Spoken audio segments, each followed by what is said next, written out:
Hey everyone, welcome to the Ceres podcast. I'm Stelios, founder and director of Ceres, and today I'm joined by my good friend David Miller from Miller's in Haxby for another episode of our Masterclass series. In these episodes, we take a deep dive into advanced frying techniques and operational insights to help elevate your business, improve your skills and boost your business whilst you're there. In each masterclass, David and I uncover the essential training and development practices behind running a successful fish and chip shop. These sessions are not here to replace traditional training, but to complement and showcase the importance of professional development in our industry. Think of this as a deep dive into technical skills with two seasoned insiders. We have many more masterclass episodes lined up for January, so stay tuned and keep an eye out for interviews in the meantime. However, go back and refresh yourself with some of the other masterclasses. We've done some really good ones on choosing the right potato, peeling them, chipping them.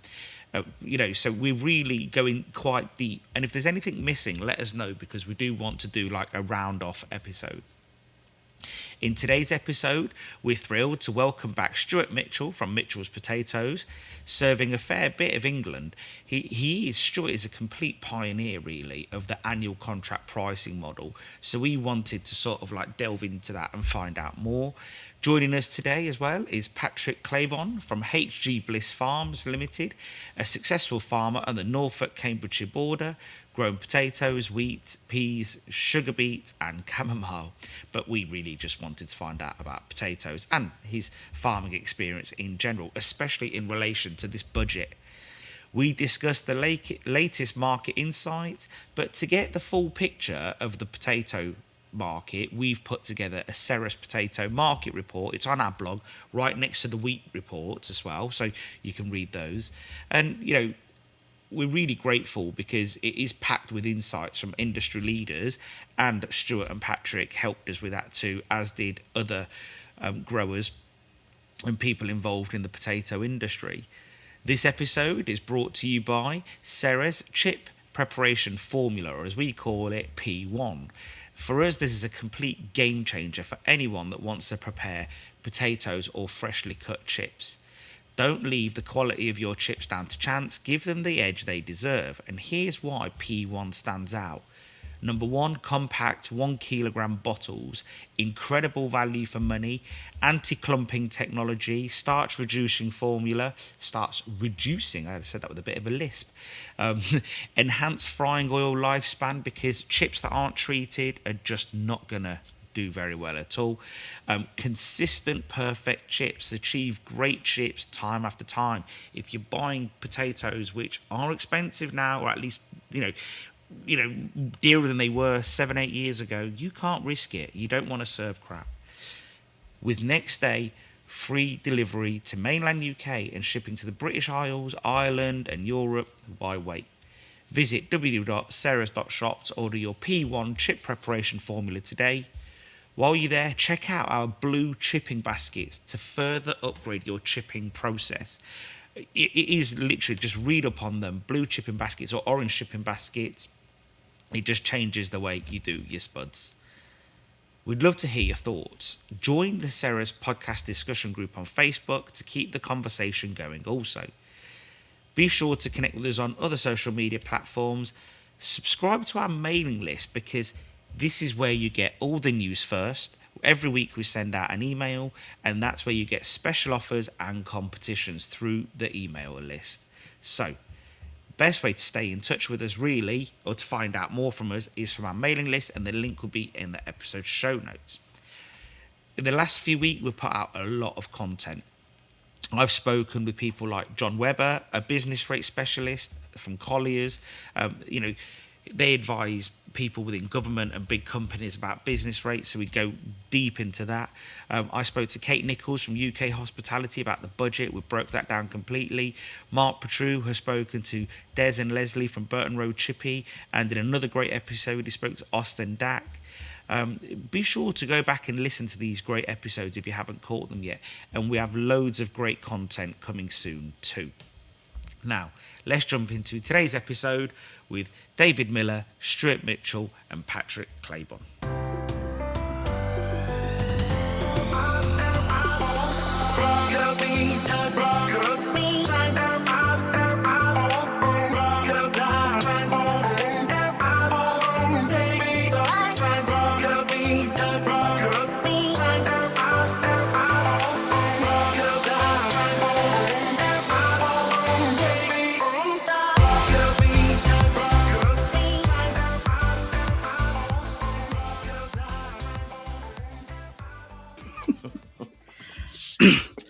Afternoon, everyone. Afternoon. Hi, Stel. I was trying to figure out when to press go because you lot were all nattering and I needed to find that quiet spot just to slip into. And so, just Patrick, thank you for joining us today. First time. Stuart's been on a few times and a few times that haven't gone out. So thank you for coming again, Stuart. I'll try and be a bit more interesting this time. That wasn't the reason. That wasn't the reason. Is that what Stel said to you, Pat? Yeah, no, that's what I just assumed after checking each day to see when it was coming out. I know the quality was. I blame it on the quality being poor that day, actually, more than anything else. No, it was a terrible day, and it was. My Wi-Fi. I don't know what was going on. My Wi-Fi. But no, it's great to have you all on. We recently, again, after that podcast, though, just to give everyone a bit of background, it was about, 6 weeks ago, 8 weeks ago? And 3 months ago, I'd say. Yeah. And I think we're a bit too early. We were talking about things that were going to be happening now. And I think a lot of it was sort of speculation. And I know afterwards you sort of said that I know the quality of it wasn't great, but you did sort of say, well, actually, if we wait a bit longer, we'd have more data. And I think things are. Yeah, and for that reason, I think it was just better to put it off a bit. And now I've made the acquaintance of Patrick as well, who's been a great help and helped us with a market report. Well, you helped us as well, Stuart, actually. So I don't want to, you deserve praise too. So, but we spoke to I spoke to about 8 or 9 people within the sort of farming community, and I'm not going to lie, they seem stressed. I know most fish and chip shop owners are going to say, "Oh, well, here they go again, bloody farmers." But everyone I spoke to, they were jovial, but they bloody sound stressed. Harvest time. Yeah, and it's harvest time. Exactly. So they're probably thinking, that is true. But if you're going to try and get a market report, you can't get it 2 months ago, and you can't get it in 2 months' time either. No. So, but to everybody who gave me their time, it was great. I think it doesn't help that a lot of them had waterlogged fields, and they're a bit stressed. One guy used a lot of fruitful language, but it's all right. I've got a thick skin, so I'm sort of used to it. but then just the realities, and it's really weird because we've been putting out market reports on wheat for a little while, and people sort of just, I'll absorb the information and move on. The difference being with a market report about potatoes, the comments that I get back straight away, it's still a commodity. I know we use more fish and chip shops have used more potatoes than wheat, but it is in a lot of products. But it's, the farmers are effing us over again, are they? And they've not even read past the key facts. They literally, and I know that some users are a bit stressed, but, what do you sort of put that down to, Stuart? That sort of, we'll go to you first. You deal with a lot of chip shops, less so. He deals with people like you, but what would you see? I think there's a bit of a sort of them and us culture going on because it's a commodity. It's always fluctuating, isn't it? And and I think fish and chip shops have been feeling a little bit hard done by of late. In the last 2 or 3 years, not just because of spuds, but wheat prices, palm oil, energy, everything really has gone sky high, hasn't it, with inflation? So, it does seem to be. Yes, I feel like I'm managing people's expectations of the other side, but that's a merchant's job, I guess, isn't it? And I guess you, as a merchant, you guys get the finger pointed at you as well. Yeah. So it's you're not immune from this. So cause I think, and everybody's just sort of it is dog eat dog. I think everyone's you'll see some farmers say, "Well, it's all right for the merchants," and you'll see chip shops say, "Well, it's all right for the farmers," and everyone just keeps going around in a circle. And the farmers will say, "Oh, it's all right for the chip shop owner; they make loads of profit." So. And this leads me to something that you said on your own, Patrick, in the market report, which was essentially, I'm paraphrasing now because I haven't got the quote in front of me, but we just all need more of an understanding of what everyone's doing. And that was on your mind. I didn't put those words there. Like, what made you think of that instinctively? Well, I genuinely think that is the problem. That has been the problem for many years, and it still is the problem. But it's true what you say. If prices go up, the end user think the farmers make the fortune. If prices are on the floor, the farmer thinks the chip shop owners make the fortune, and you get the merchant in the middle. But I do think there is a lack of understanding between everybody's businesses and how they work and costs. And obviously, if you're a chip shop owner, like Stuart said, energy prices go up, but that affects everybody. It affects us with energy, fertiliser, fuel, labour. Input costs are probably 30-40% up, and it's all got to be realised the other end. But the disadvantage where I suppose a farmer sees himself as is that the fact that if you are the point of sale, you can put your price up, you can put your portion, you can put your fish and chip price up 10-20%. But our end is very much supply and demand, and we can never dictate the price. We just hope that the price is going to cover, or more than cover, the costs and make us some profit at the end. And the other big thing being that our crop is 18 start to finish, so we're now buying inputs to plant next April, and some of those inputs won't be realised for a year after. So we're actually paying money up front, 18 months to grow a crop, and interest rates make a difference. But it is on all sides, and I think we've all got to understand that everybody is in the same boat. And we've all got to somehow, between us all, absorb some of the crap, really. I think this is why we've done this, Patrick, is really to I understand it and I've done for many years and Stella has, but I think this is what we're doing is to get our listeners, hopefully who are listening, to understand that it's not all about fish and chip shop. I think fish and chip shop owners think that we're the only people that use potatoes in the UK. And I think that they need to wake up and realise that it's a massive, massive industry, and we are possibly not as big as they think we are, but we have to understand the costs that go through it. And I think going to the Isle of Ely, something like that, just your equipment, that you spend and how long it lasts for and how much infrastructure is in there, it's mind-blowing. I remember you were the very first person I heard at Isle of Ely, and you were just talking about water, getting the water in and how much that cost you a year, just the irrigation. And obviously without irrigation, we can't grow that particular crop, can we? And it's so weather dependent. So you could have had a fantastic year with everything starting off, and then within 2 weeks or a week, it all goes to pot, and that costs you money.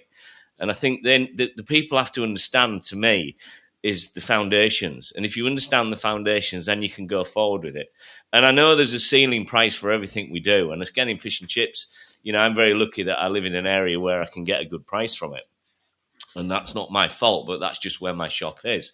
But there is a certain amount of ceiling I can go. And we're getting now people sort of picking on what they're paying for it and how small the portion is, even though last year it's the same portion. But because we're charging a bit more, they're saying it's too small. They should be getting more. So, as you say, it comes from all fronts, doesn't it? No, I totally agree. That's well summarised. It is going to be tough, whatever we say. I think there was probably about, and me and Stuart spoke about this many times, but there was a period of probably 12, 15 years where the potato price stayed quite low relatively. It didn't creep up loads. I don't know, Stuart, you could give us a better figure, but there was a long while, wasn't there? I think it had been overproduced really for a long, long time. I'm sure Patrick agrees with me. Mm-hmm. Yeah. But the amount of growers in the UK who are growing spuds has fallen off a cliff. How long have I been in the job? 25 years. There was 10,000 plus when I started, and then about 5 or 6 years ago, it was 2,000. I think it's something like 1,600 now. Mm-hmm. So there's less and less people growing, and the ones that are left are bigger producers and more professional. they've still got massive overheads to deal with. But I think so. It's been overproduced, and I think the smaller growers they haven't wanted to reinvest because the cost of investing in harvesting equipment and grading equipment is so astronomical. It just doesn't stack up taking out a huge loan with the bank. And then growing what is quite a risky crop in terms of what your return's going to be on it. And I think they've just got cheaper alternatives now, like growing maize for biodigesters. And I think, Patrick will have a better idea of what the other options are. But I think to produce an acre of spuds costs £3,000 or £4,000 now. Would be sort of £4,000 an acre. But I don't think there's the appetite for people to grow. I think people have pulled their horns in a bit, and what they've got 10, 15 years ago, if somebody stopped growing spuds, his neighbour would have taken it on and grown them. But that's stopped, and people have grown less. But Stuart is right. It was overproduced for a long time. There's a long time where potatoes were roughly £2, £3, £4 a bag. And everybody got used to it, didn't they? And it's a massive shock when it goes up quickly, really. Yeah. One of the things that one of the things that I spoke about with a chap called John Rook, he's got a farm not far from David, actually, somewhere near York, and he contributed to the market report. And he just said, "I do not have." I'm paraphrasing somewhat, but he just sort of said, like, I don't have the appetite to grow potatoes and not know what my return's going to be. And he goes, and that's why I don't grow potatoes for chip shops. He goes, because I just don't like the not knowing. He goes, when I grow potatoes for crispers like McCain's, I know exactly what I'm working towards, because it might not be the most favourable contract, but I know what my inputs are, and I know my outputs, and I know what I'm going to get paid. He goes, and I think I'm right to say that he said, I feel like growing potatoes for chip shops is gambling a little bit, because if the market drops all of a sudden and I've got all those potatoes, I'm sort of stuck. What do you two sort of think to something like that, what he's saying?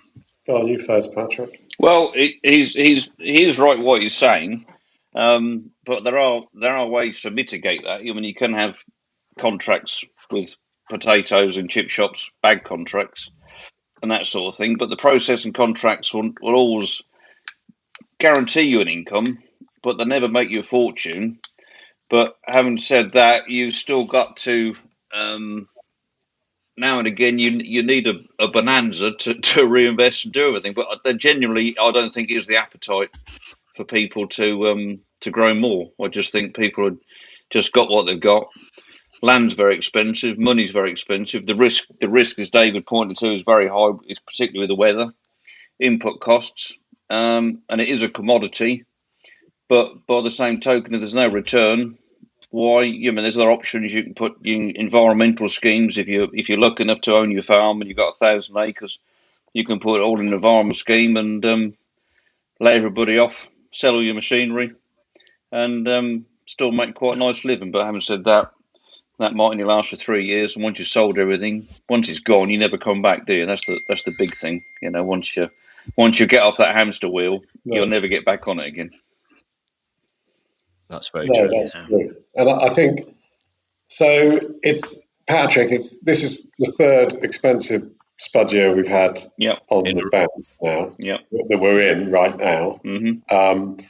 And I agree with you. Growers are holding back. They're not the ones who are still growing aren't growing the same acreage they were growing previously. Mm-hmm. And you've also had the ones that have dropped out, and this is what's curtailed supply. Yeah. But do you think now they're going to be getting to the point where some people who haven't grown spuds are going to start growing, or do you think that the growers that are producing, like you, are going to say, right, well, next year I'm going to increase it by 10% or 20% because we seem to be fairly bulletproof.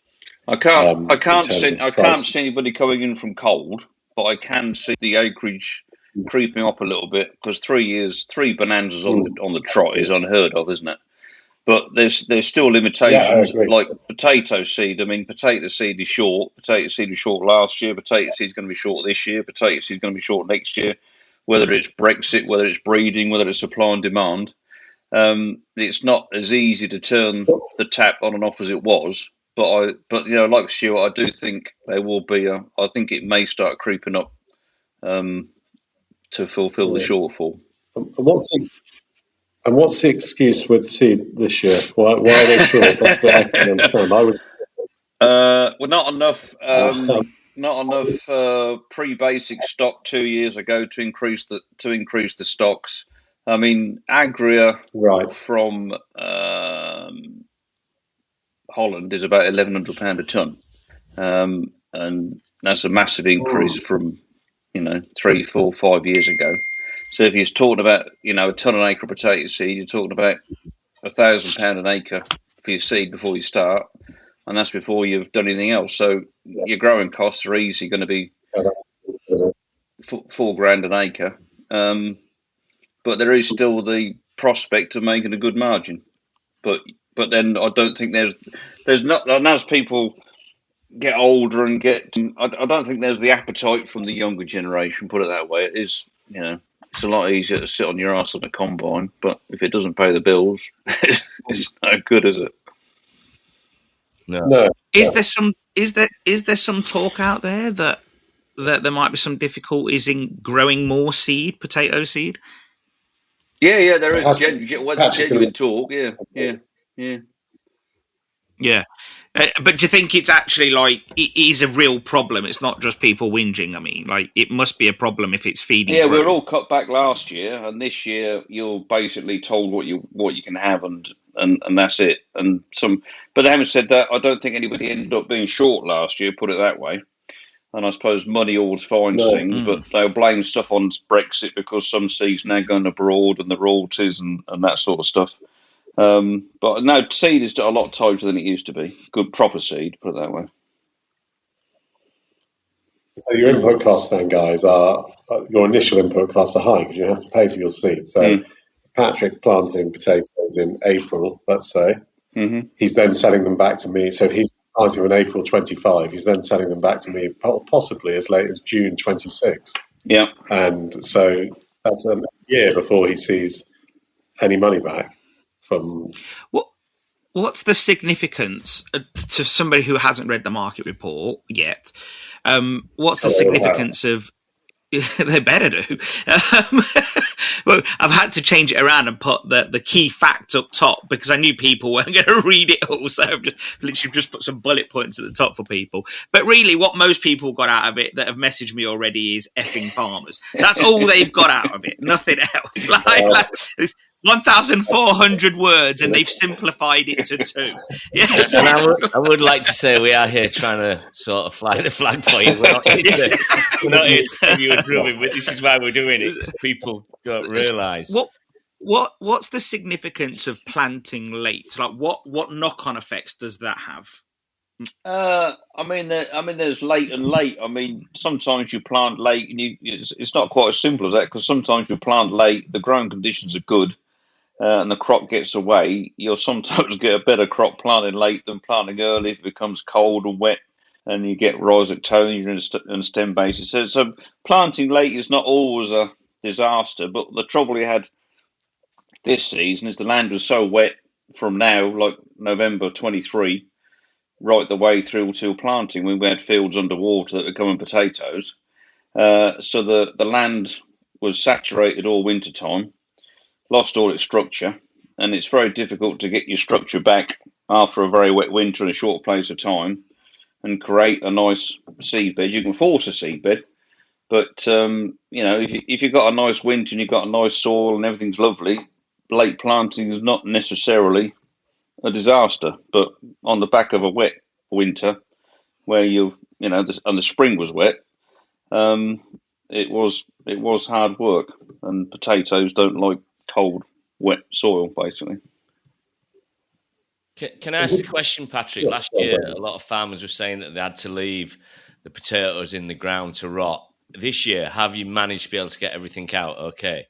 Yeah, I think that it'll be a complete role reversal. If you'd have asked me that question 3 weeks ago, I'd have said, oh, Christ, we've got to be in the same position as last year. But the last 2 or 3 weeks have been very kind, and I would be very surprised if everything doesn't get harvested this year. They're a bit odd pockets, but compared to last year, it'll be 99.5% of the crop.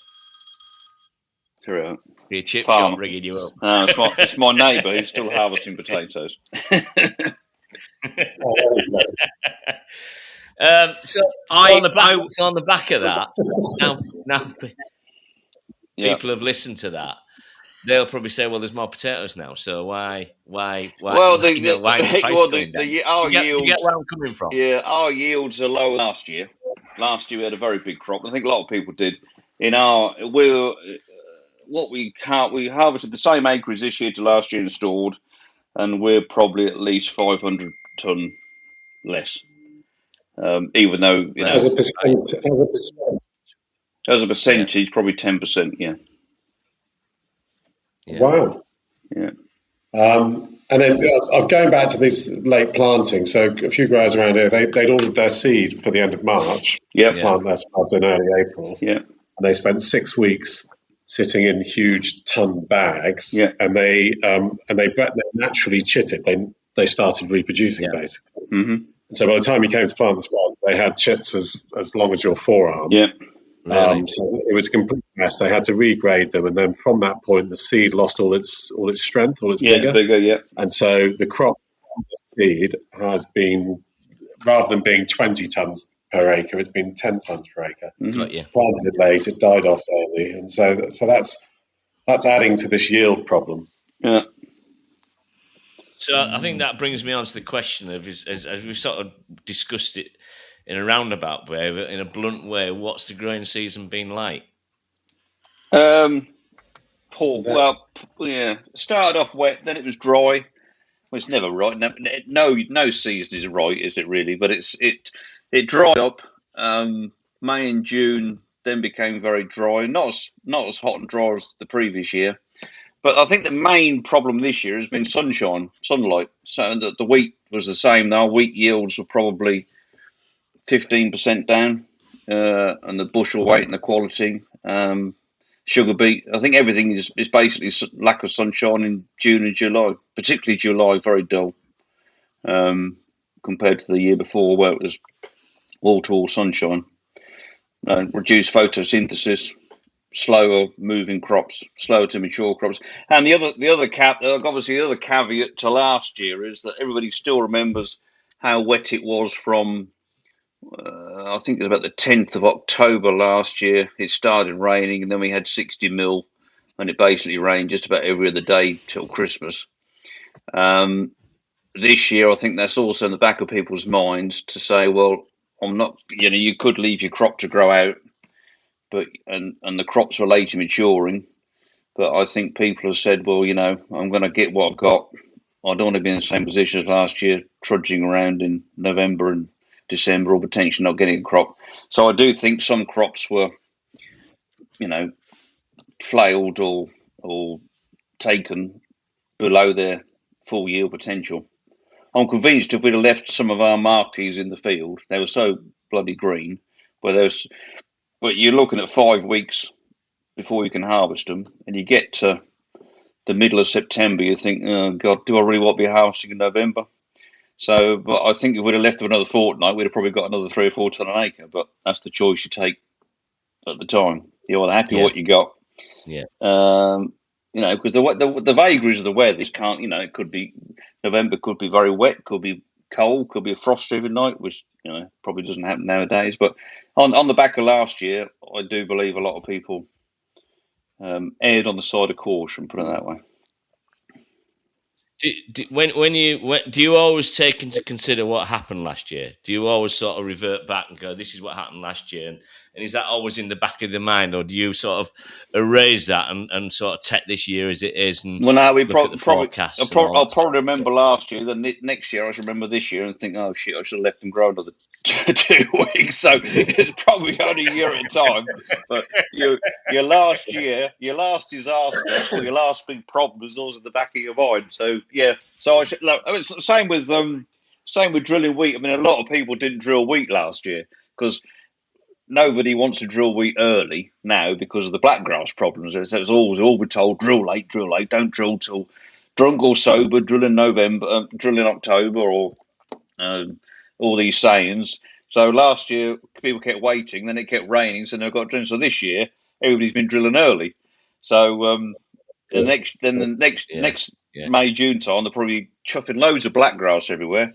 Everybody say, "Oh shit, I better drill later again next year." So it's just cycles. It's just you just remember last. Well, I do.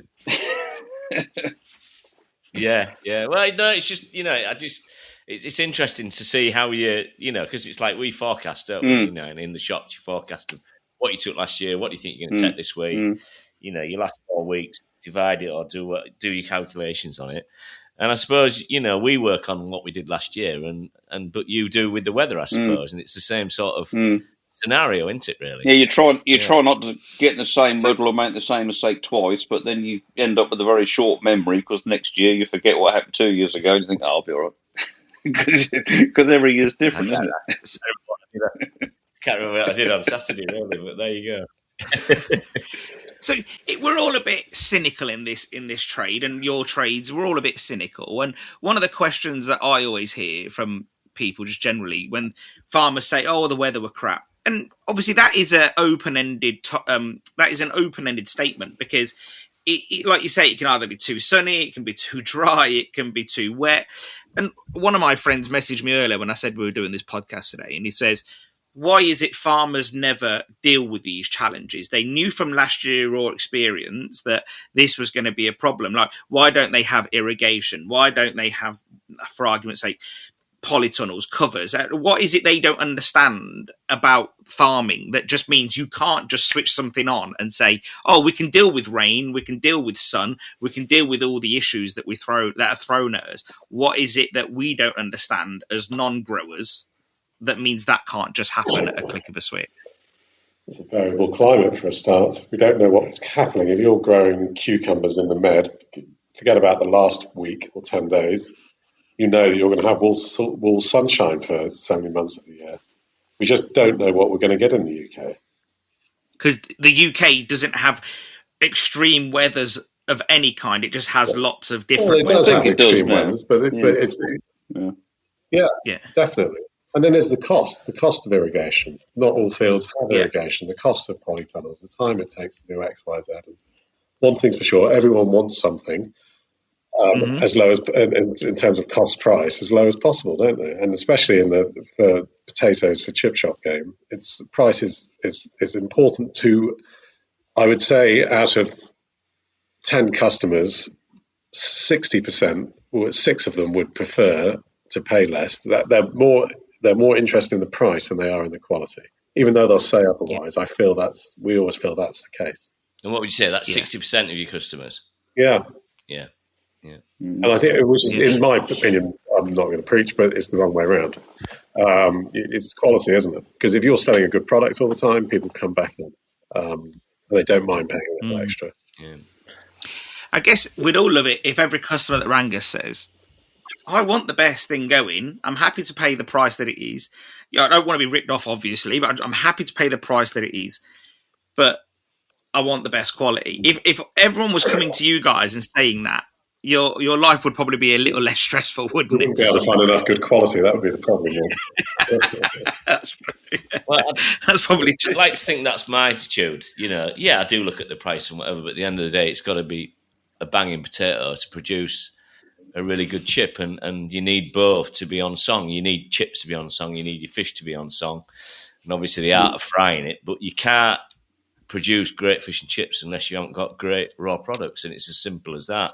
Yes. And you need to open your eyes and think, is it worth paying a little bit more? And on the back of that, I think if you pay a little bit more, it makes you more astute as to going, I won't rumble them as long because I need to get as big a yield out as possible, and my portion size is right. All these sort of things can lay in factor. And as a fish shop owner, this doesn't mean, say, Patrick, you can put your prices up with what I say here, but you can counteract. If the price goes high, as a fish shop owner, you can do something about that, to try and create more profit, because it just makes you a bit more sharper.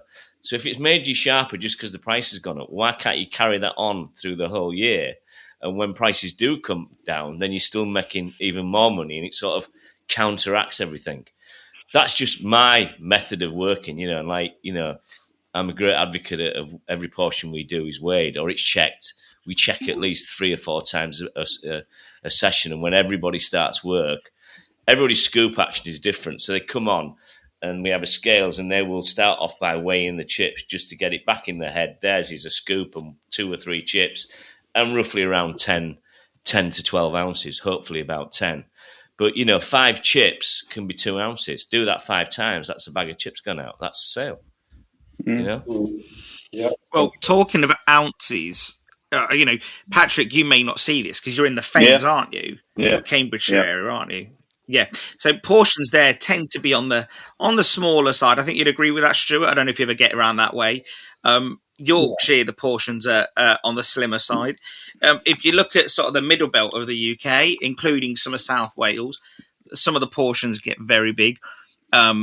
I remember a friend of mine who does a lot of judging for fish and chip shops. He went to a shop in West Midlands. I can't remember which shop it was. It was a few years ago.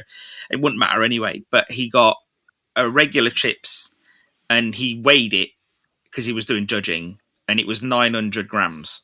And that was a regular chips. That's just shy of a kilo. So, David, would you say that's about 1.2 kilo starting weight? Would you say 1.1 kilo starting weight? Yeah, give or take. Yeah. So, and you think out of a bag of chips, he'll get 20 portions. Bag of potato. Out of a bag of spuds, he'll be doing 20 portions. Bag of spuds, yeah. Whereas if you weighed out, if you've rumbled it properly, you should be looking at around 60 portions of chips out of a bag. Yeah. And look at Stuart. Look at Stuart's face. I knew Stuart would be shocked by that. You've got another thing. No, he did say should. He said should. I think, genuinely going back to it though, if you say if a bag of spuds is 25 kg, you're going to lose on average through the year 20%. I would say 5 kilos. Then you've got to cook it. Yeah, I mean, that's what they say industry standard is. But obviously, if you use different methods of rumbling with lots of water, you get the dirt off or the skin off really quickly. You could be down to 30 seconds, 40 seconds. With that, you might be getting 22, 23 kilos. Yeah. Obviously, as the season goes on, the skin gets tougher, so they've got to be rumbled more. But such a lot of operators, you'll say, when did you last service your rumbler? 5 years ago. That should be done every year, and that should be done around just before Easter, so that when the skins are a bit tougher, it takes it off the same time, but they're bedded down for when the new one comes in. It's just that meticulous of way of attention to detail. But the amount of times you'll have gone, Stel, and the bottom plate, you can see the metal, can't you? No, you can see the metal. You can see the metal. My dad taught us all this, and you know my dad, Stuart, and he was obsessed with stuff like this. And hey, you can't speak ill of him now, mate. He'll have you. No, he's probably tormented you for the last 20 odd years or so. So you can say what you want. But he was to say to me, like, one of the mistakes that some people would do is that they'd get their peeler regritted just before new potatoes, and then it'd just ruin the new potatoes. So my dad would do it just as the main crop was coming in, because. Again, but then you see, David's right, you do see a lot of shops that just don't do it at all. And it is bold plate and you're losing yield and it's going to be an inconsistent peel. But the key thing here is why I mentioned, those sort of weights is that in sort of like West Midlands, East Midlands, South Yorkshire, South Wales, you've probably seen some of these portions grow. And I think that's probably down to the fact that for a long time, a sack of potatoes stayed at that 4 to 6 pound mark. It didn't really break through. And I think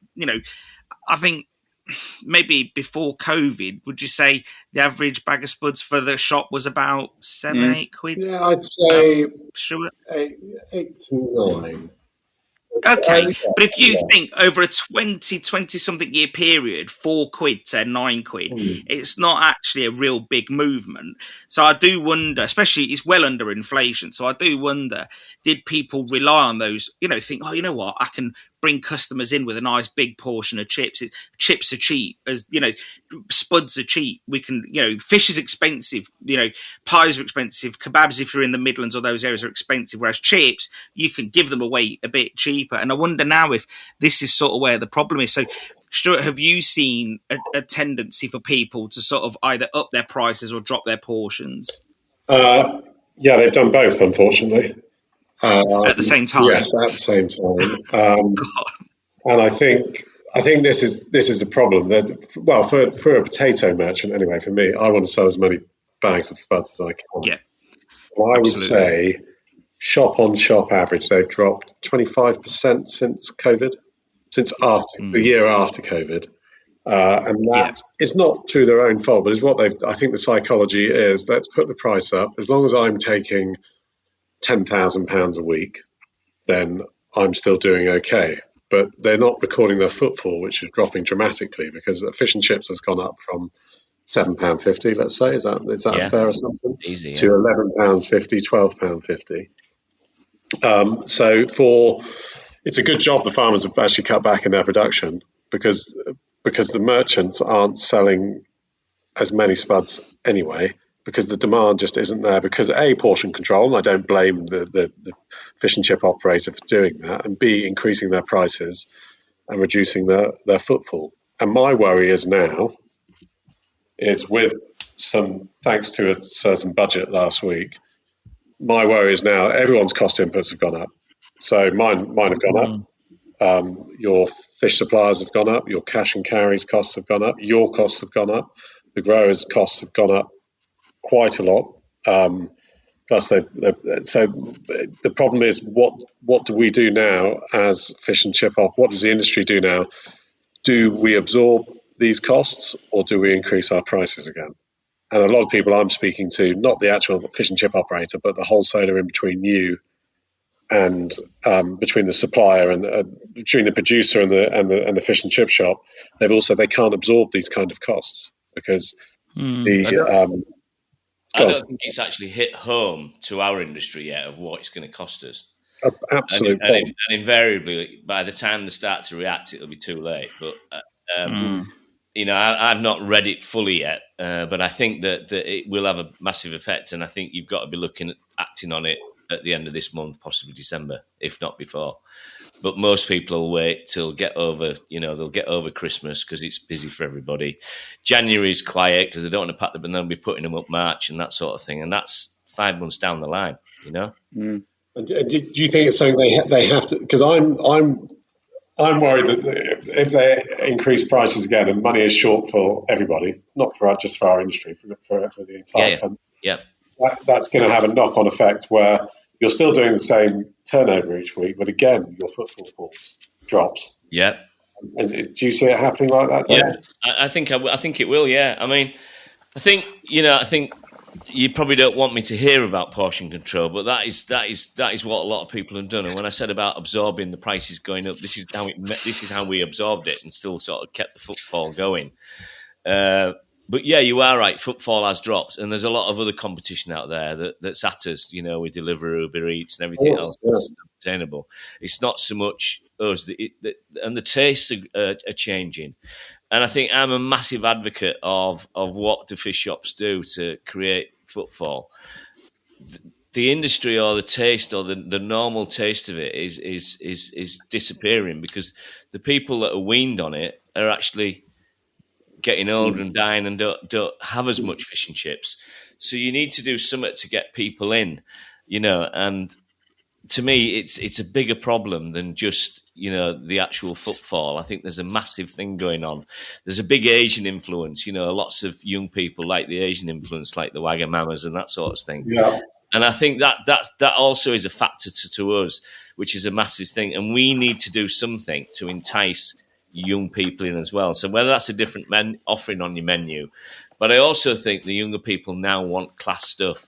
They want good quality products, and I think that's another thing that we've got going against us. Fish and chips is banging. When it's good, it's a great dish, but unfortunately, it's not number one now on the young people or let's say below 30s, list. They'll have it, but it's not number one on their list anymore. And I think that's one of the biggest problems we've got as well. I do think those people will come through. I'm convinced of it. I think it's an age thing. I think they'll gravitate to fish and chips. However, the problem is the industry just can't sit there moaning, waiting. You've got to go out there and be bullish. You've got to say, have a great social media presence, have a great product offering, really make the product look good. You can't just, you can't just sit there. Like, I still see shops when I drive around that, they've still got, 80s beige tiles, Formica counter. They've still got a 50-year-old frying range. You've got a piece of paper in the window with a marker pen that says staff wanted. These things are not going to attract the next generation of eaters, not even workers for a start. Nobody wants to work in that. So every business has had to invest in themselves. You only have to watch normal television and you see McDonald's advertising £5 meal deals. KFC, Burger King, they're all pushing for this value proposition. You've then got Marks and Spencer's that do a dine-in for £10 or £20. I can't remember. You've got everyone is after that pound, and yet mostly, for the most part, as an industry, we just sit there saying, everything's changed. No one comes in no Very more. True. Yeah, and so business is hard, and if it was easy, everyone would do it. And I think, I think we do, as an industry, need to start kicking doors down rather than waiting for people to kick ours in. So, and again, my dad, Stuart, he was my brother is now, but they're very pro offer led, aren't they? They're very aggressive in the way they run their business. And I think a lot of people would look at that and be like, I'm not willing to do that. However, fish and chips is a volume business. We need to remember that. It's not Michelin dining. We want more customers to come through that door. The more customers a fish and chip shop can serve in the same hour period or the same 5-hour shift, if you could serve 7 or 8 more people in that 1 hour, that's profit. It's just, it's pure profit. So, and I'm a big believer in, when you've got fixed overheads, the more people you can put through that business, the better. It just makes complete sense. No different to a farmer who wants to get more yield out of his acreage. The more you get through, your fixed costs are reduced. And I think we've all, not all, but many in the industry have got to a point where we're a bit like, I'm not willing to do those things. And I think, well, customers expect those things. So, I'm really bullish if you're willing to sort of do those things and be aggressive. And I don't mean cheap. I do not mean cheap. I mean, have a great value proposition. Yeah, that is the difference. So you have a value option. Yeah, of course. For example, who wants to come in at a lunchtime for a 12-ounce piece of fish and 20 ounces of chips? At lunchtime, nobody. Nobody wants to shell out 12, 13, 14 quid for lunch. I think unless the weather's cold, it has to be a very small portion. Well, it just has to be a small portion for lunch. But I think this is where fish and chip shops have lost out a lot in the last 15 to 20 years. Is that they've lost their lunchtime. True. Absolutely. And post COVID, that has been really notable. I think there was signs of it before COVID, but I think post COVID, it's really been noticeable. The likes of Greggs, But again, what are you getting from Greggs? It's a small sandwich with a packet of crisps, maybe a little cake.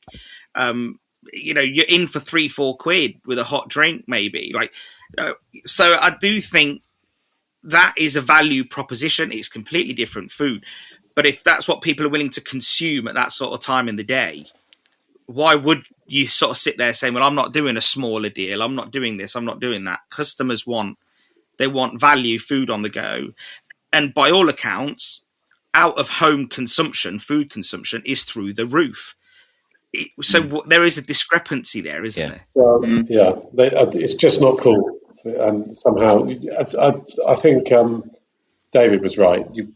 We've got to create some flavour, like chip seasoning, stuff like that. I think we've talked about this last time, didn't we, David? Yeah, I think we spoke before, didn't we, Stuart? That we do experiment with lots of different salts and stuff like that, and try and just make it a bit more sexier, really. And as I said, we've got the old people. I don't have to worry about them, and I don't mean that arrogantly at all. Yeah, it's just I do worry about you have to worry they don't disappear. That's what I'm worried anyway. How do I get those? How do I get those young people through the door that are going to have kids as well? Because Nick's in the business now, and he's got another 30 years to go. It's weird though, because my kids, I don't know what his plans are really, but it's really weird because my kids want to eat fish and chips. It's me that's usually the one that's like, nah, I can't be asked, kids. They're the ones that are like, let's go to a fish and chip shop. So I don't know why my kids project that, because I don't on them. I'm like, I don't want to go to a fish and chip shop. I've been talking about it all week. Yeah. I don't want to be in a fish and chip shop. Whereas my kids are like, no, we want fish and chips. Why can't we go sit in a fish and chip shop? Like, so it's weird. I think I don't want to blame it all on the young generation. We also have to take responsibility ourselves as an industry and figure out what it is that isn't appealing to those people. That's our job. That's what McDonald's do. McDonald's figured out that nobody wants to pay 9, 10, 12 quid on a burger. Let's bring out a meal deal. And I think we also need to look at ourselves and say, what can we do to drag people in? One thing I wanted to talk to you about, Stuart, a bit of a contentious one. Well, I don't think it is contentious. I think it feels like it's contentious, but it's not. And that's contracts. Yeah. Okay. So it's almost like future contracts.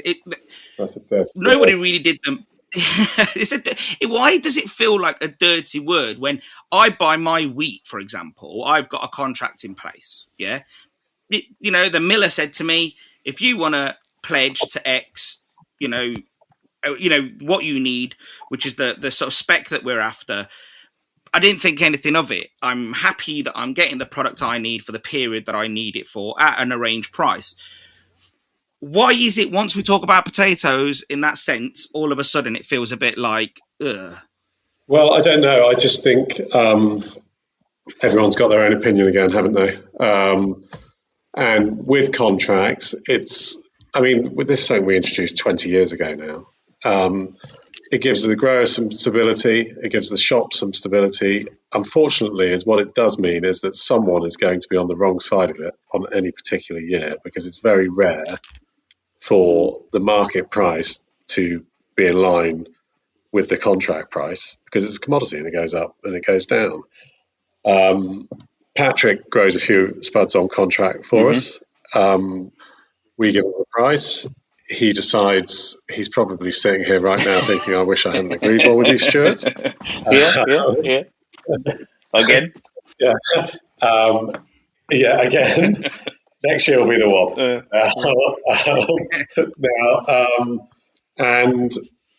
But I've said to Patrick, right, this is where we're looking at price. Patrick said, I think I need a bit more, and we've found a price. Then we've discussed the volume.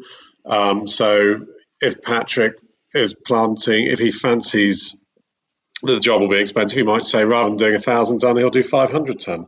Or he feels like he's got a big acreage, he's planting a bigger acreage, and he wants to just protect some of that acreage with a fixed price. He might say, Stuart, I'll do 1,500 ton or whatever it is. Last 2 years, he's probably wishing that he hadn't done one. But he still follows it through. At the end of the day, he supplies. Everything's spec'd up, so there's a quality spec. Patrick hits the quality spec, then we sell it on to the customer. Now, the problem usually starts in the way potato season works is June and July are the highest prices in the year. And then it drops down into September, which is the low of the year. And this is where potatoes are coming off the field and there's oversupply on the market. This is on the spot market. And then it goes up again all the way up through till June. That's pretty much every year it works the same way. And so what happens with the shops, unfortunately, is you get to September and they suddenly hear that the price of potatoes is less than they're paying on contract. And so there was someone recently who's been very vocal on social media, where as soon as the price dropped below the contract price, I'm going on holiday for 2 weeks. Or he gets back, I don't need any potatoes, and then various other things, various other excuses. And this is just one example. There's far more than that, where they just can't help themselves. Where the reality is, we've agreed a deal. At the time, we offered you something, and you said yes.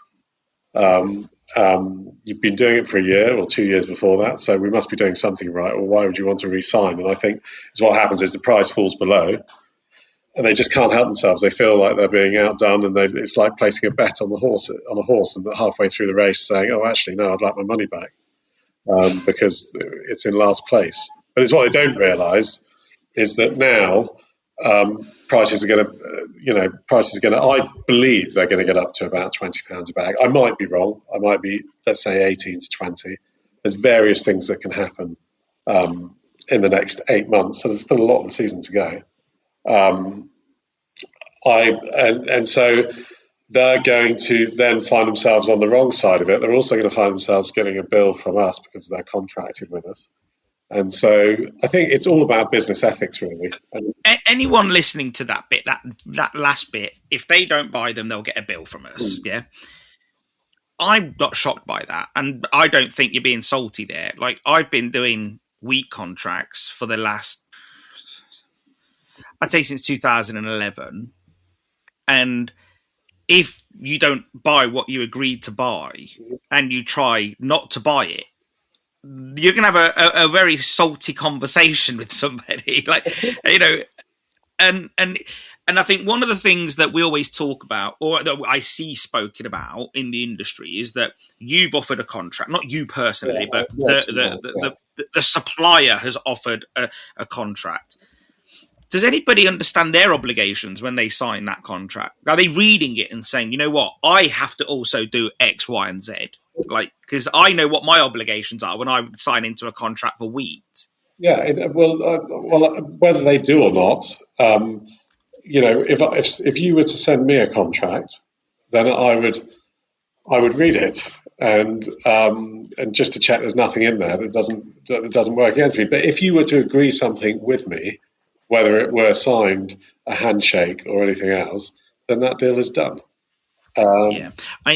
I told you on the phone last week when we were trying to arrange this that I'd heard third party from a friend of mine who is not involved with you, so it doesn't matter. But they buy potatoes off somebody. They're on contract, and for the last 4 years, the supplier has been on the other end of that. So he's been losing for the last 3-4 years, maybe. And this year, the customer is now not losing, but going through a low moment and thinks, 1 minute, I'll buy from elsewhere on spot. But we always win, so. Yeah, and the supplier's like really upset about this and saying to this person that I know, like, I've done so much for this person, like, he's had great products whenever he's needed it. I've stood by the other side when I was on the opposite end, when I was losing a little bit. I didn't make the money I wanted to make that year. I'm sure he made something, but he never made what he wanted to. And now it doesn't suit the customer. Oh, I'm just not going to buy what I need off him. Yeah. I'll just go on. Yeah. And you felt that was really unfair, didn't you? I just think that it's just a case of business ethics, or just ethics, full stop, really. Once you enter into an agreement, you do your damnedest to honour it, don't you? And you don't try and get out at the first opportunity. I understand things are tough at the moment, but it's just one of those things, and it's such a small minority where you have issues. Would you rather not do contracts, Stuart? No, I think, well, unfortunately, I've created this animal now, and I can't get away from it. Contracts are, people want them, and if I can't offer a customer a contract, then there'll be another merchant that will offer the customer. Yeah. So I just think, look, if you were to do that with a large company, they'd have absolutely none of it. With like an electric contract or something along those lines. And so it just needs to, if you're going to enter into something, then obviously there's going to be ramifications if you decide not to follow through with that agreement. So anyway, one of those things. So can I just ask another question? I've never done contracts in my life. I always just bought whatever the market price is and obviously tried to do my deal with my merchant, whatever. Do you think that contracts really for just people, and as you say, people try and get out of them when it's not going their way, is the sole reason they do it is because they think they're going to get a cheaper potato over the whole year? The ones that behave like that, yeah. It's such a small percentage. We have 400 odd shops doing contracts, and we have an issue with 10. 15 shops. But in fairness, that shouldn't be the main consideration of entering a contract. in my opinion, if we look at what this contract is, it's hedging pricing, isn't it? It's controlling your cost. It's controlling your yeah, so it's a hedge. You've sat down and spoke to the farmer and you have agreed on something, and you've hedged your prices, hopefully thinking we'll be all right. Sometimes, so, like you say, though, someone has to lose and someone has to win. And it's amazing that you two still actually get along, because you've probably been through this a few times, and it can probably get, like you can dance, you're dancing the dance, aren't you?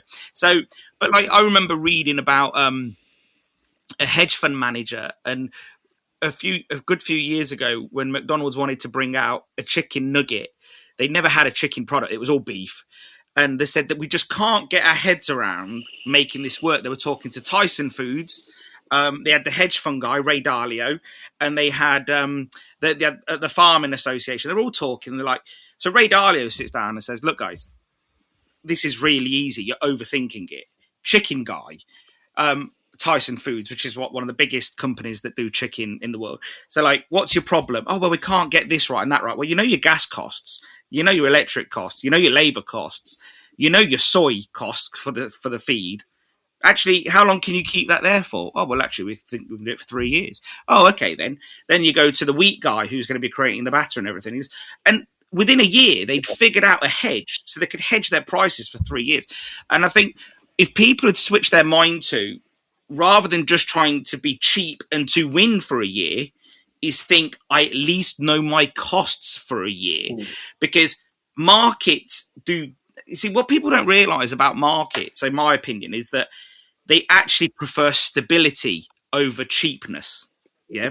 So if I know my potato price and potato quality for the 2 years, year, whatever it is ahead, that's a bigger deal than actually being cheap and winning, because you can work to that. I don't know if that's a message you managed to get across there. I don't No, I think that, look, the reason that 95% of our the shops that take out contracts with us do it is because they want to fix their price, and they trust that we will be able to supply them with the right quality over a 12-month period. Stel, your dad is pretty sharp, and so he always pushed me to do 2-year contracts, and I was only... I know, that's why the 2 slipped out my mouth.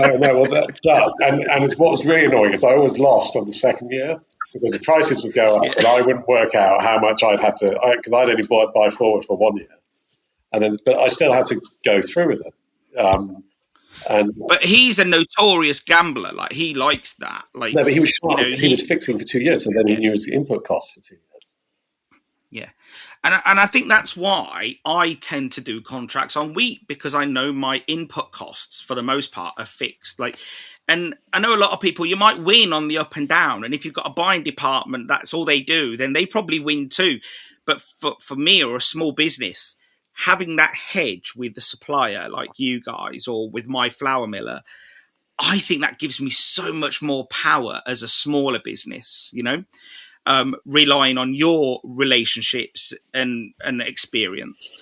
But yeah, look, I did see the Facebook post, and I've seen numerous ones of the same person, and I just thought to myself, mate, like, this is an issue that you can easily fix by just picking up the phone, and you can figure it out. Like, we've all had a supplier issue or a customer issue that can very much easily be fixed by picking up the phone and finding a solution. Anyone can find a problem, or but the key part of running a successful business, any business, is being able to find a solution. I think, but clearly this person that I saw online doesn't want that. He wants to ridicule you to just give him that contract. And but I think someone like that will find themselves in hot hot mess later on when the market shifts upwards in his spot. So, like, well, it's double trouble really, because he will be paying more than the contract price, and when the spot market goes above it, and B, he'll be getting a bill from us on a weekly basis. And so he's... You did say to me, we're going to end up seeing this every week when he gets an invoice. Yeah, so we're completely open. You can place an order tomorrow, as far as I'm concerned. Yeah. So, but until that happens, we'll continue on the same path. But anyway, look, it's one of those, and it's No, it is. Yeah. I think you only asked because it's of social media. Yeah. Well, I think everyone's emboldened by the voice that they now have on social media. So, you see it all the time. You spend 2 minutes on X and someone decides to shame a big company and they're hoping to rally everyone behind them. And one thing that this chap did, which made me laugh, actually, we'll close it, but it did make me laugh. He put a video up showing a bag of potatoes, trying to accuse you. Well, not, but he didn't say. I don't know if he did accuse you personally. He may have, but either way, accused Mitchell's Potatoes of underfilling the bags. And I didn't notice it straight away, but everyone started saying, "Your decimal point's wrong. It's 24.9 kilos," and the next one was like 25.1 kilo because he'd put his decimal point wrong on the scales, and he was using bath scales on a wet floor. And you think, so chances are every one of those bags were like 25.5, like all day long. Can I go on? Sorry, Stuart. Just quickly, today we actually, a farmer's accidentally overfilled some bags, so there's 27 kilos in them rather than 25. I hope they weren't yours, Patrick. And they weren't Patrick's.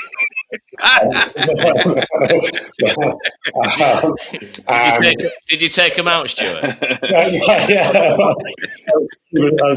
got it so late. Being a Yorkshireman, I would have. Yeah. So rather than the customer moaning, this time the staff are moaning at us for having to do the they're too heavy. Well, you can't win, can you? That's the comment when the email came in from the ops guy. We just can't win.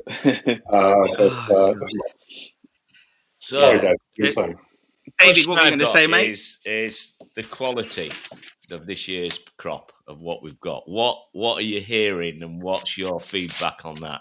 Because I get quite a few phone calls to me saying, "What do you think to this, David? What's this? What this?"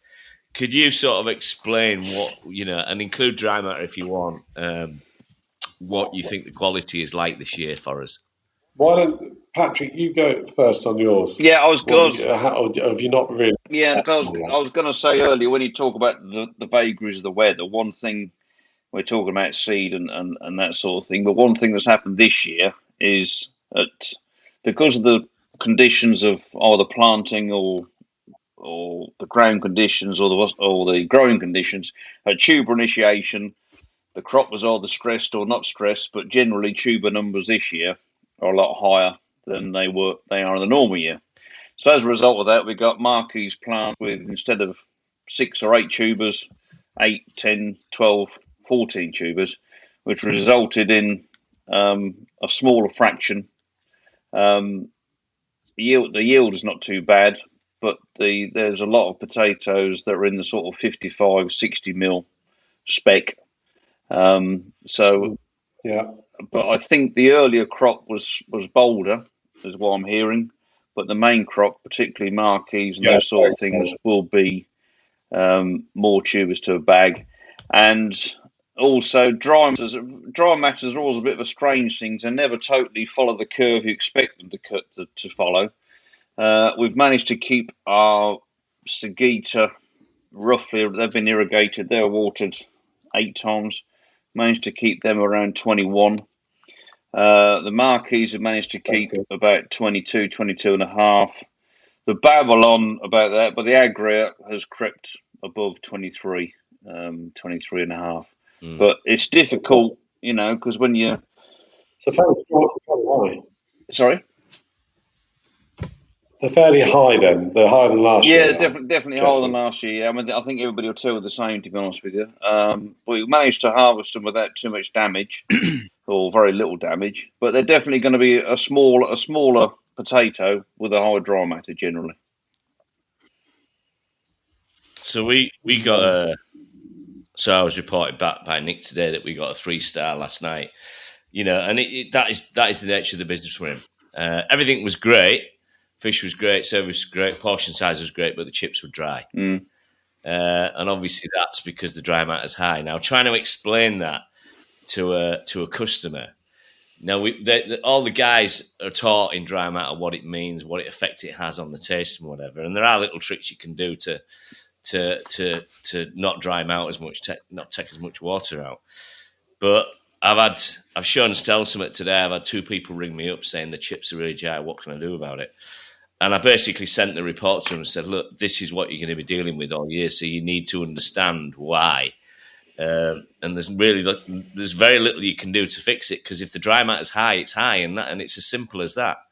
And I think that people should understand that it's not your fault. It's not your fault, Stuart.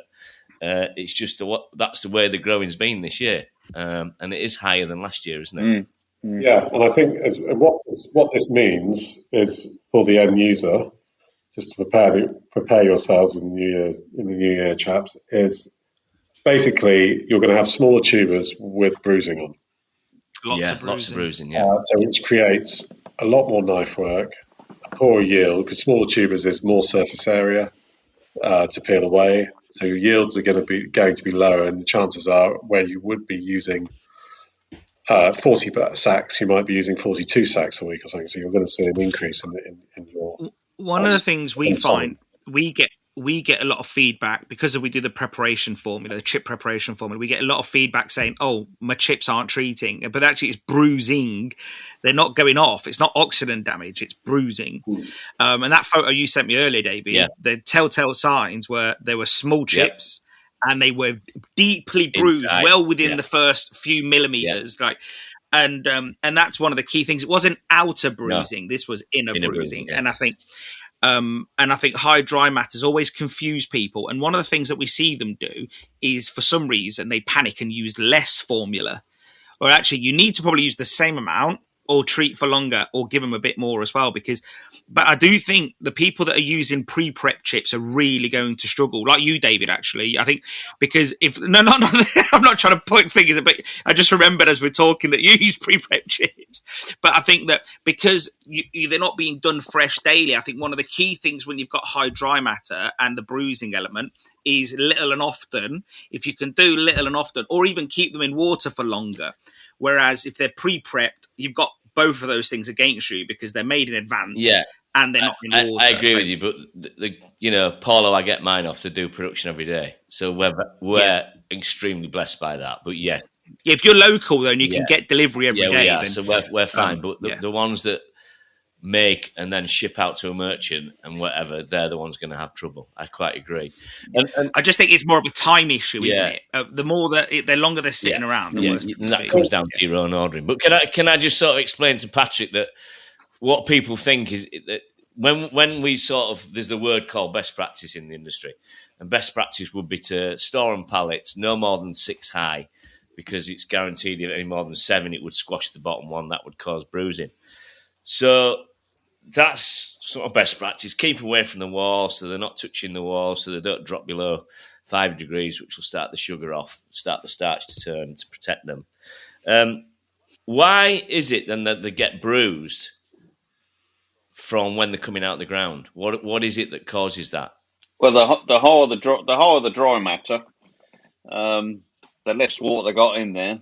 Basically, it's like you compare it to a dry sponge or a soggy sponge. So if you have a soggy sponge, it'll absorb impact. And certain varieties at a high dry matter will bruise more. If you get a high dry matter Maris Piper, some of which I've heard 25, 26, 27, it's just basically there's so little water in the potato and they're so prone to bruising, you can nearly pick them up, put in a bucket, and you'll bruise them.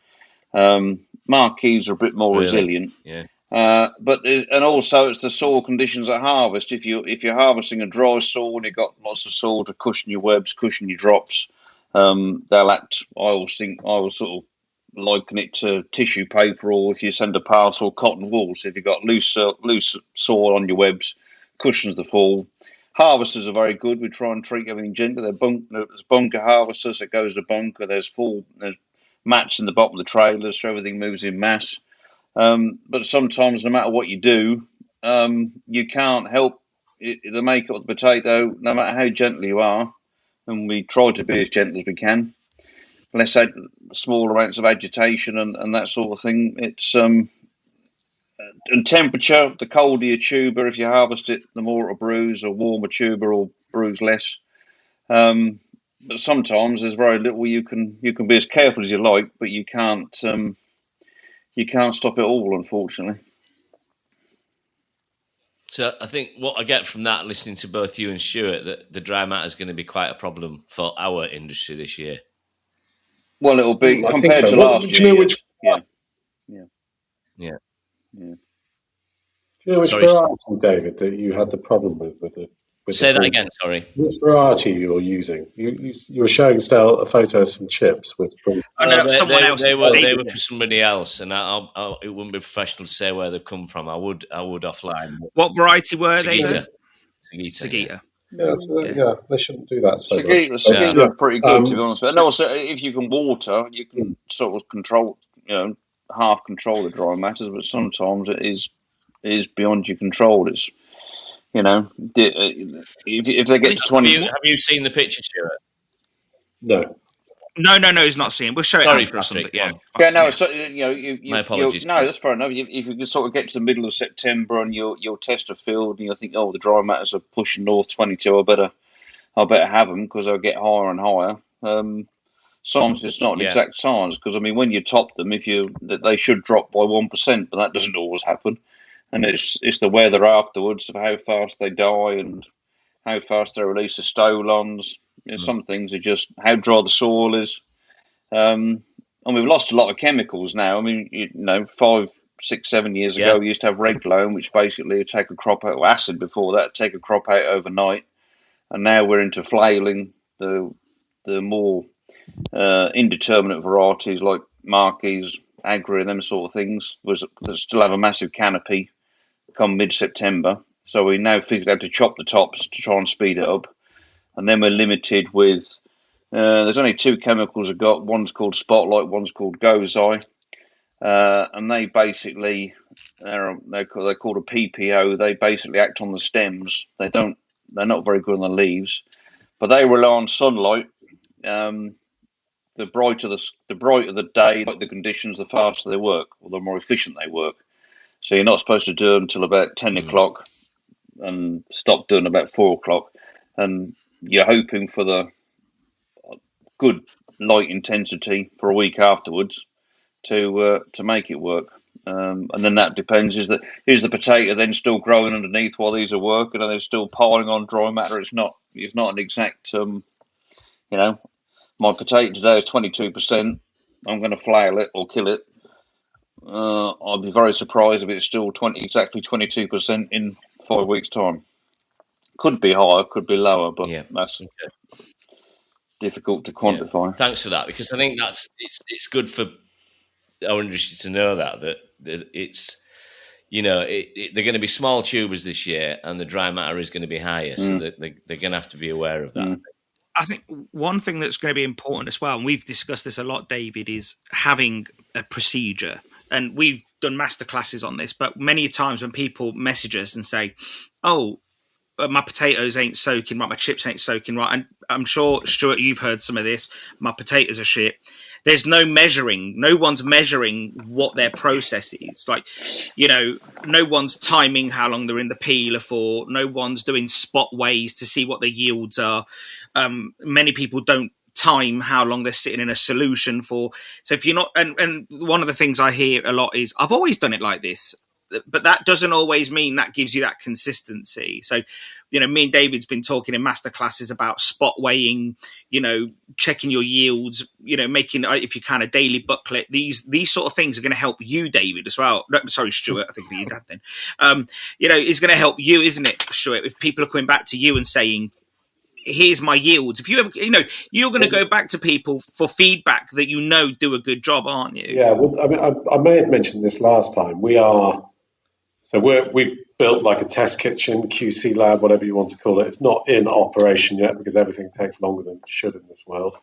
But it will be by the new year. But it'll be operational before that. But our plan is to be able to give people exact details on spuds. So texture, taste is subjective, so we can't put that in. But certainly texture, fry colour, dry matter, peeling yield, tuber count. We're going to have lots of breakdowns, which the shops don't get this detail.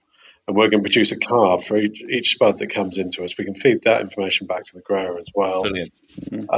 It's like a potato sommelier. Something like that, yeah. Something I've always aspired to be. Yeah. But I think, and then it gives them an informed choice, and we're going to try and make it available, I don't know, in some kind of online way.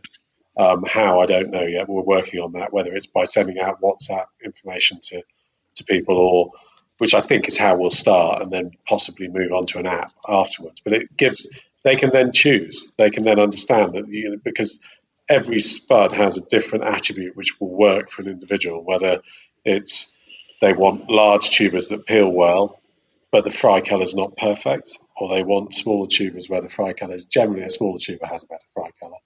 They want a smaller tuber which is a bit more waste. They're not going to have such a good yield, but the appearance of the chip's going to be perfect. We're also going to try and dictate sort of time in the hot box as well, so we can say that this is what they're going to look like when they come out, and this is how they will appear after 10 minutes. We can only show them images on that. Just to give people more information, and when we're discussing stuff with them, but trying to create parameters in the industry where we can say, oh, the peeling yield on that is 64% or 72%, and so they know they can set their timers to that, or whatever they need to do, or they can say, right, that's my target. I've got to get 72. I've got to get 14 kilos of chips from 20 kilos of spuds, or just try and help anyway. Yeah, absolutely. Brilliant. All sounds good. Before we move on, because I want to wrap this baby up, Patrick, a couple of little points. The budget the other day has pissed off loads of farmers.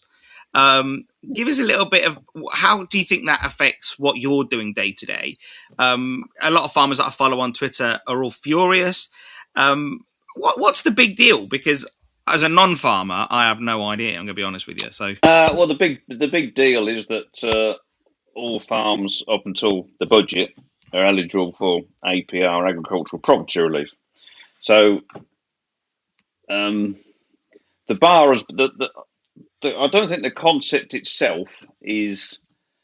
I can see what they're trying to do, but they've set the bar way too low. I mean, talk is cheap, but talk about £1 million, and then another £1 million for machinery, etc., etc. Sounds an awful lot of money, and it is an awful lot of money. But when you consider about a family farm, for argument's sake, our family farm is 800 acres. If they value it at £10,000 an acre, that's £8 million. The machinery in the yard, another £3 million. So a £1 million threshold, tax free, doesn't go very far. So what's really pissed a lot of people off is that it was put in overnight. The threshold is way too low. And from a business point of view, you're in business, you pay your tax, you make a profit, you reinvest, you buy more land, and then you're going to be taxed again when you kick the bucket, and it's all gone. But I think that what they're trying to do is probably try and filter out the people who buy land as a tax dodge. But what they've done is a tremendously large own goal, because, like I said, they set the bar too low, and it's never going to stop anybody from buying a house with 50 acres, because that the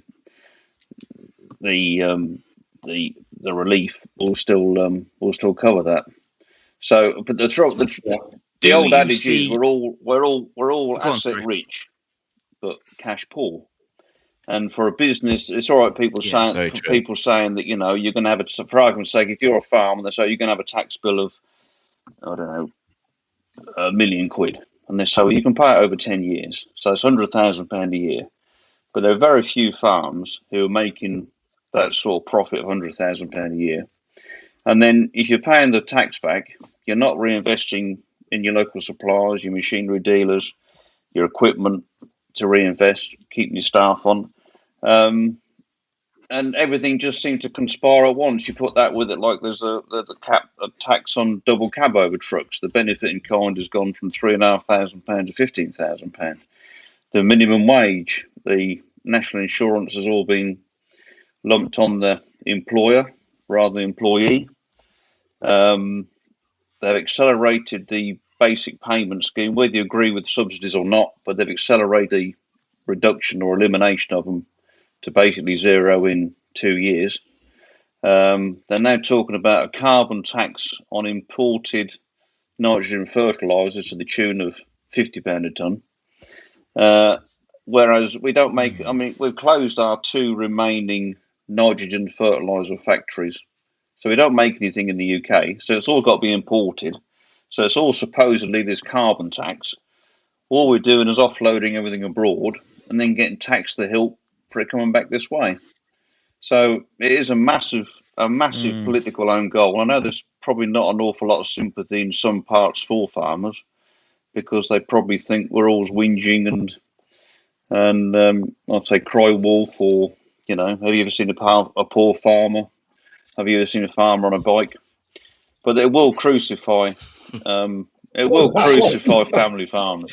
Seen a chip shop owner on a bike. Like two bikes. No, I think, but it will crucify. And also, yeah, two, a lot of farms, rightly or wrongly, haven't been passed on. So there's a lot of senior people, in their 70s or 80s, all of a sudden,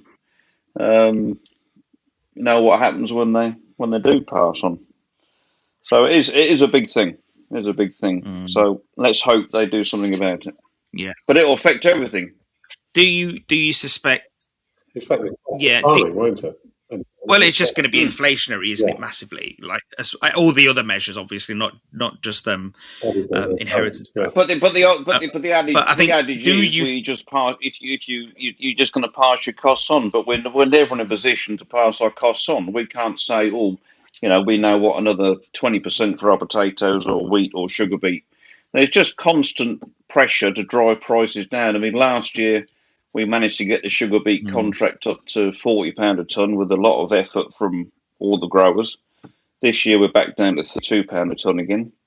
Wheat had a little rally when Putin decided to invade Ukraine, but wheat is no different to it was 8-10 years ago. And our costs are spiralling out of control. He'd be doing all right out of fertiliser, to be honest, because the Russians do a lot of fertiliser. But, you add to that the costs, the increase in costs. We bought, people get fed up with this story, but we bought our first self-propelled harvester in 2007, and it cost us £187,000. We changed it in 2013. It cost us £287,000. And a new harvester today of the same sort of spec would be £600,000. And that's just one item of machinery. Yeah. But you've got to make, it's got to stop somewhere. And they're just lumping it all on. Do you suspect? I saw on Twitter the other day that, maybe it was today, that there's going to be a march on government, essentially, in London. Farmers marching over it. Oh, look, so I take it, I take it you two are going to be there. But one thing about farmers is that they're very quick to react to the change. And I think fish and chip shop owners, for argument's sake, they won't get out of bed to march for much. I'm telling you now, 15 years ago when the government tried to change VAT on pasties, bakers just went mental. And farmers are very similar to that. They won't stand for something like this. They'll try and fight it verbally, not physically, but they'll try and react to it. Do you think that maybe this could be the first U-turn of the Labour government, do you think? Because it's unpopular, especially when farmers turn up with all their tractors in London. Could it actually have that effect? There are mutings, and I genuinely hope they do, but they've just totally got the figures wrong. They've been poorly informed by the Treasury and the government officials.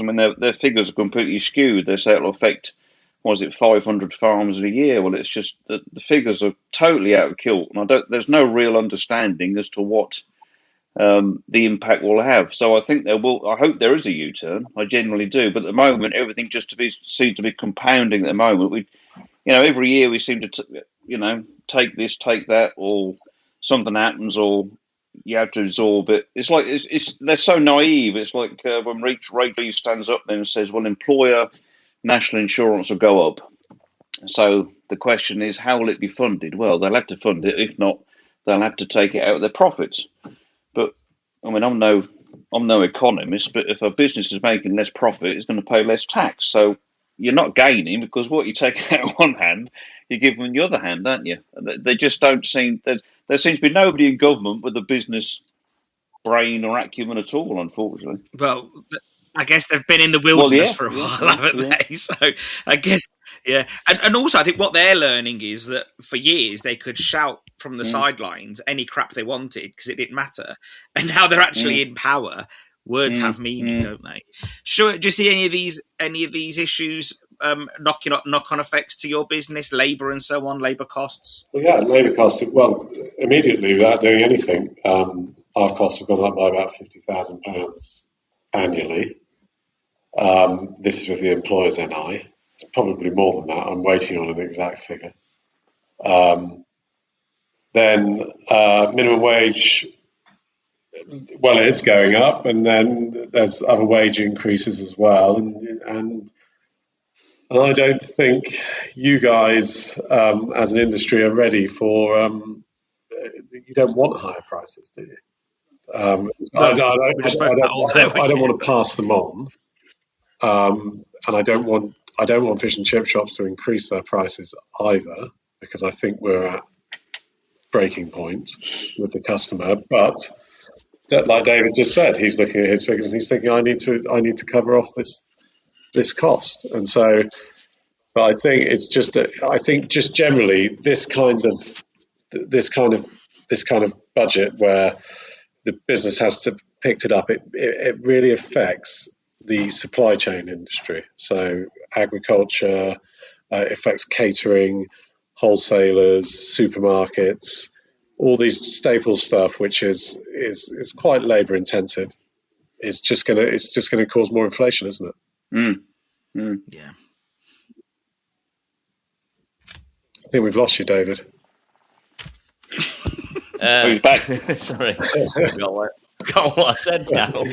I loved what you just said. I wish you were always like that, to be honest, mate. Yeah. I think going back to it, it's so fresh in everybody's mind. It's in the news. It's everywhere you speak. Now is the time. If you're going to do something, this is the time to do it, and actually put a sheet out or brief your staff. This is why we've done it.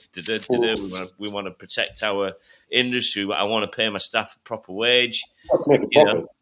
And plus I want to be in business. And if you're going to do it, this is the time to do it, because gone Christmas and you start panicking about it in March, people will have forgotten about it. Well, you're right. And ultimately, for a business to survive, it has to make a profit. So yeah.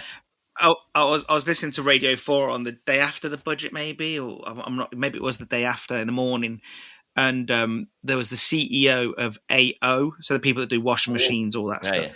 And he said they make £8 million a year profit, and they've done a quick calculation based on what they know at the moment, and they said just to stand still next year, they will lose out of that 8 million, 1.5. So just by doing nothing, just doing nothing.